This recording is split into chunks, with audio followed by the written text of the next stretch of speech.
I want to go to our meteorologist, Dani Ruberti, now for a look at the conditions overnight. And Dani, of course, a lot of people, a lot of viewers watching us tonight with homes in the area, very concerned about these overnight conditions. Yeah, of course. I mean, it's so hard to see, these images, what we're seeing, what's happening in this area. And this definitely rests on what we're seeing with these winds. And that's why we are tracking this very closely for you. Here's the thing. The winds are not as strong as they were earlier in the day, but we are not done with the Santa Ana wind event. So you can still see in areas like Moore Park. We've got these Santa Ana winds. They're still howling out of the northeast, 43 miles per hour. We see that in Camarillo, 40 miles per hour. But just to put it into perspective, earlier in the day when the fires were starting, we had gusts clocking in at 62 miles per hour in areas like Camarillo. So they are backing off just a little bit. It's just that we are not fully done with this. We still have tomorrow, Thursday, to deal with. So let's take a look at what else we're following right here, specifically where the fires burning cooler. It is dry though, and it is still gusty. We still see sustained winds of 23 miles per hour, and we're still tracking those gusts up to about 40 miles per hour right now. And those Santa Ana winds, they are continuing, not just where we're seeing the mountain fire, but also through the Inland Empire into inland Orange County. But the focus is really Simi Valley, Camarillo. That's also the case over into Moore Park and Ojai. Let's take a look at the winds that we've seen today. I mean, San Gabriel Mountains seeing gusts up to 85 miles per hour, and we've seen gusts between 40 to 60 miles per hour in some areas. I want to pull in meteorologist Evelyn Taft because we're not done with the winds quite yet. Another uptick going into tomorrow morning, Ev.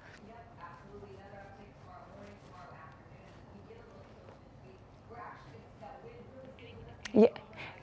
Okay, I think we're having some technical issues, so we're going to get back to Ev in just a little bit, but we're going to focus on, as she was mentioning, that we are going to see another uptick in the winds tomorrow morning. So, as I mentioned, we're not done with the event quite yet. We're calming down right now, but once we get to tomorrow morning, the winds are going to pick up just a little bit, and then we're finally going to start to see them backing off once we get to Thursday afternoon into Thursday evening. But we are still dealing with this critical fire danger. We're still watching red flag warnings, and we're still tracking high wind warnings that are going to continue all the way into tomorrow afternoon.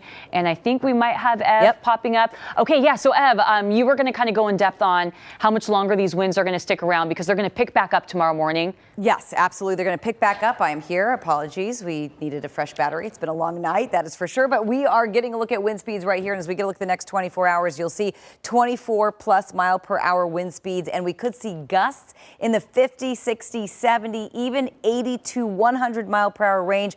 That's going to be in very isolated areas. Of course, we're keeping our eyes on Ventura County. We're going to continue to see wind gusts throughout the morning and even through the afternoon. We've got red flag conditions and red flag warnings really in effect at least through tomorrow. For some of us, through Friday at this point. Looking at warm, dry, and windy conditions at least again through tomorrow and possibly through Friday. We're going to continue to monitor this potentially dangerous situation. It's a PDS, officially came down from the National Weather Service, so something we only see once every few years. Wow. Back to you. All right.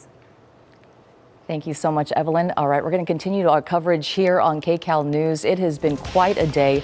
Many homes lost, 14,000 acres burned. We'll continue in just a minute. Now you can get your KCAL News, weather, and live stream all in one place on the CBS News app.